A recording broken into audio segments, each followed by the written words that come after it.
Hi everybody, welcome back to another episode of AFC Northerners. Glad you could join us. Starting down the line, Sam, repping the Bengals in LA. Dave Green, Browns guy. Jan David Sutar, Ravens. Gavin Peretti, Steelers. So real quick, we're just going to go down the line, talk about OTAs, minicamp, all that kind of cool, fun developments, starting with Bengals. I think the biggest story in minicamp is injuries or people coming back from injuries. Two of the top offensive weapons, Tyler Eifert and Marvin Jones, both practicing, both on the field. Eifert said he's expected to have a really big season, which is huge for us because we missed both of those guys all last year. Other than that, people are performing the way you expect them to perform. Everybody comes out of it saying he looks really good. We'll see a little bit more once they put pads on. Actually, Tyler Eifert was looking really, really good. Yeah. Like they were saying that he's like completely back. Well, he's a monster. So just the fact that he's all the way back from that injury is like huge for us. That's great. That's great for y'all. Awesome. All right, let's move on to the Browns. Let's see. We made a trade for Andy Lee from San Fran. We dropped Landing. We waived Paul Brown, a wide receiver, and Rodman Knoll. We were awarded wide receiver Shane Wynn and wide receiver Josh Lenz. As far as Johnny Football goes, or Johnny Manziel goes, it's... What about money football? Yeah, there's no more money moniker. No more of that. It's gone away. He's a grown-up now. He got out of retail. He got out of retail. Yeah, exactly. Okay, I had that one coming. Fellas. Yeah. They do say Duke Johnson, the running back from the third round, looks pretty good. I did. I heard they're Duke Johnson. thinking he doesn't just have to be a change of pace guy. Yeah, I think Duke Johnson is actually going to be a beast for you guys. I'm really excited because, I mean, I know I wanted him in the draft. He was awesome. So, moving on to Ravens. You're good? All right, cool. Moving on to Ravens. For us, the only addition really that we really made was Cassius Vaughn back in our secondary, which is always a good addition to our secondary, seeing as how it's been usually depleted by halfway through the season. You guys have a secondary? Yeah, I know, right? It's amazing. We invented it again. Who knows? Jimmy Smith looking really good. Saw some like the camp highlights looking really, really good. Same thing with Webb. I will say something interesting that I wasn't really expecting is our backup quarterback, Schwab. He has been throwing a couple of picks right to, especially one of my boys right here, Matt Elam. Matt Elam picked him off like. C.J. Mosley, I think, picked him off. So And Troy Polamalu picked him off, and he's not even playing football anymore. He was like throwing it. I'm pretty sure everyone has picked off Matt Shaw.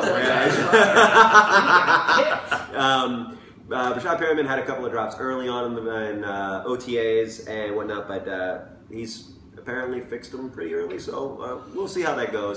But really excited for what minicamp brought. We saw a lot of good stuff, and that's for the Ravens. Steelers. All right, Steelers. We had a good minicamp too. We had a bunch of surprises. Shamarko Thomas, who I talked about before, who I was very surprised because I didn't think we really were looking at him to actually be a part of our defense, but actually it looks like he's doing really well for safety. So like with Mike Mitchell and Will Allen, it looks like he's going to actually be like a very good contender. Everybody said, he's been doing really well. So even though he's been there for 2 years, hasn't really contributed to the defense. I think a lot of that is because we had Troy Polamalu in. I think last year we probably should have put him in more, but we didn't do that. So it's good to see him in there. I think Bud Dupree, it's looking like with outside linebacker that he is probably going to have a good chance to start because Jarvis Jones, he actually had injury to his wrist last year, and we're not sure how that's going to go. That's his main competition, and we're going to see how it kind of lines up between the two of them. Yeah, Bud Dupree, from what I understand, was looking really, really good out there. So I'm excited for my offensive line to come after him. So yeah, Martavis Bryant's looking good too. So we'll see how that shapes out. Awesome. All right, so just quick notes, anything that winds up coming up, things that we want to talk about. We'll start off with the Bengals. A couple underlying themes, I guess, at camp. Everybody's talking about how awesome A.J. McCarron looks. People are also talking about Leon Hall possibly making a move to safety because we've got two really, really strong young cornerbacks. He doesn't want to do it, but he can't deny the fact that he's getting a little older. It might be a better spot for him. Other than that, not too much going on. Cool. Right there. Great season, thank you, Cavaliers.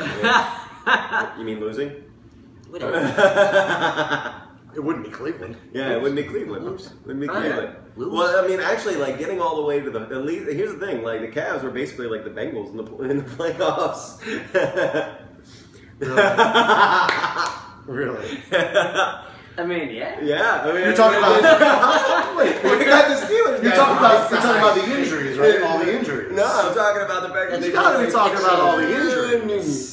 Hey man, you know what? I can't completely hate Ben Roethlisberger is from Cleveland, Yeah. outside of Cleveland. So, you know. Cleveland produces I can a hate lot it. of I can good hate They it. produce them, but they never stay. Yeah, it's a really So it's a surprising stat. I didn't realize this. It was like 1964 was the last time anything in Cleveland pro sports related got a title. It was the Super Bowl in 1964. Is that right? It was not. It was 1 year before the Super Bowl. Oh, okay. If I'm not mistaken. Yeah. It was when the divisions, or how would you say it? There was 2 different conferences. Yeah. And then they merged the conferences. I've got a couple capsules of cyanide if you'd like. Yeah, that's I right. am well prepared for that. The Indians through the 90s, the Browns in the 80s, the Cavs in the 80s. Yeah. I don't know what that feels We're like. coming on. We're gonna make our move here. So for Ravens, really just our rookies look really, really good. It's minicamp, so you never know exactly what it's going to look like because pads are still off, etc. I'm just excited to, it's like it's just so close. We're so close to the season. 81 days. 81 days. Yep. Rock on. And Steelers. Yeah, Steelers. I mean, the only thing that I haven't said, I talked about budget pre a little bit, but Senquez Golson, the only thing, with him is we don't really know where he's going to fit in. It looks like he may He probably could fit into a mini fridge. I am not going. I don't have a comeback. He is almost. He's like my size. Yeah. I'm not that big of a guy. He's about my size. But what they're saying is basically he's probably going to be nickelback. They're going to put him in whenever we have like a nickelback situation, or if somebody gets injured. So that's all I got. Ease him into the rotation. Exactly. Awesome. All right, guys. Well, that's it for us here at AFC Northerners. We'll be back probably closer to whenever the start of training camp. Maybe that soon. We're trying to basically save our energy for the season. Yeah. But in the meantime, we're going to sign off as we always do with Fuck the Patriots. Have a good one, guys. Peace.